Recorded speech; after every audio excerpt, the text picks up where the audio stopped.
Your Majesty at your service. Welcome to Fairyqueen Talks. Thank you for tuning in to another episode of my podcast, Be to Become. Today, I'll be wrapping up the first season of Fairyqueen Talks with this episode. It's only fair to end this season by looking back at where I started and give you a big thank you for coming back every week. I started this podcast because I wanted to have a platform where I could inspire, educate, and help you through my stories, life experiences, and perspective. When lockdown was imposed due to COVID-19, I seized the opportunity of being stuck indoors and not having other excuses for not doing what I've always wanted to do. I haven't got a blueprint on how to best run a podcast. However, the nature of my life routine is about to change as I'm entering a new phase of my life, and I personally need time to adjust and take time to review the first season and come back fresh and bring amazing new content for you in season 2. In the meantime, you can keep up with me on my Instagram account, Fairyqueen Tatiana, that's Tatiana, or just follow the hashtag Fairyqueen Talks on Instagram. At some point, I would love to interact with you a bit more and show my face, so I'm planning to organize an Instagram live session with you, so stay tuned for more information on that. Becoming a podcaster showed me what type of person I needed to be each day. Just like everything else in my life I wanted to become, for us to be effective people in any role that we have, we need to build certain attributes, characteristics, and habits. Be to become, for me, is about who we need to be on a daily basis to become the best version of ourselves, to tap into our greatness, and fulfill the purpose of our lives. Excuse me. This far, what I've learned about becoming a podcaster is that I need to be authentic to myself and speak only on what I actually know. I need to be willing to share parts of me, and I need to work with what I have, and as time goes on, invest in equipment and software. I need to have a plan and purpose for the content. Everything needs to be intentional and geared towards you, the listener. I need to be organized and keep up with current affairs because the world is always changing. And lastly, I need to be committed and consistent. These attributes and habits are not exclusive to being a podcaster, but are things that can help a lot.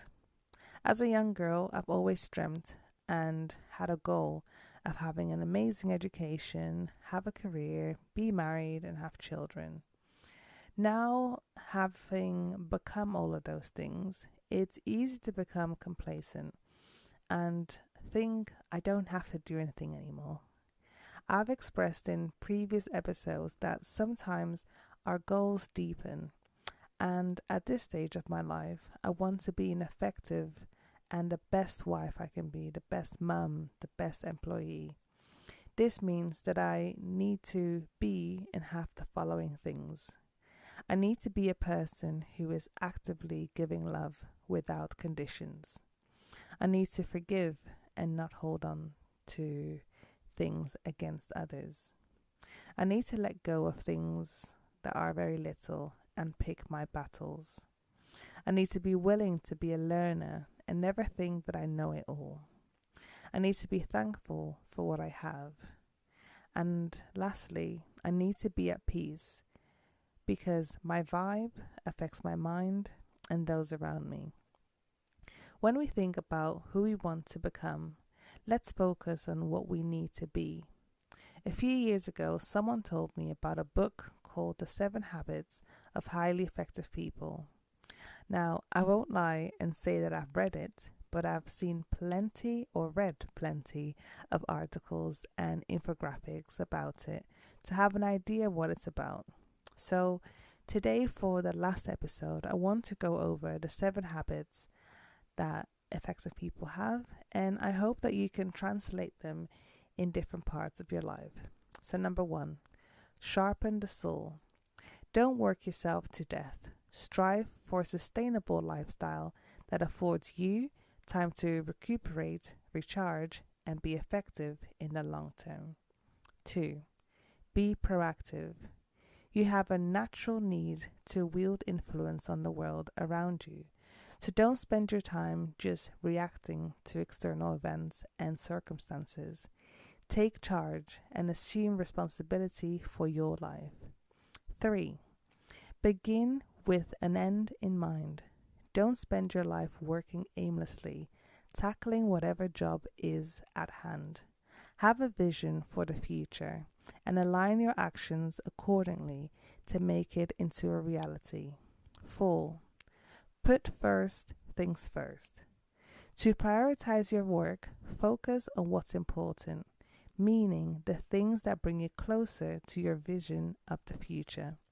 Don't get distracted by urgent but unimportant tasks. 5, think win-win. When negotiating with others, don't try to get the biggest slice of the cake, but rather find a division that is acceptable to all parties.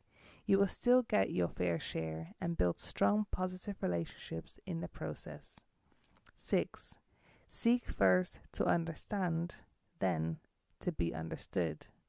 When someone presents us with a problem, we often jump to giving a solution. This is a mistake. We should first take the time to really listen to the other person and then only make recommendations. And 7, synergize. Adopt the guiding principles that in a group, the contributions of many will far exceed those of any individual. This will help you achieve goals you could never have reached on your own.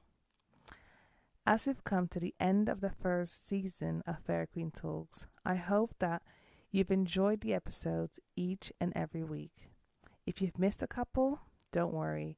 You have plenty of time to catch up. I will update you on all the podcast platforms when I'll be going live on Instagram and when season 2 of Fairyqueen Talks will begin. In the meantime, remember to always enjoy the journey to your greatness.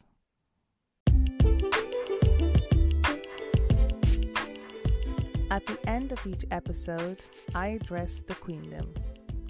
Our everyday choices determine who we will become. Don't take the roles you already have for granted. Be the best you always. Choose to be better each day. Thank you so much for tuning to Fairyqueen Talks. See you next time.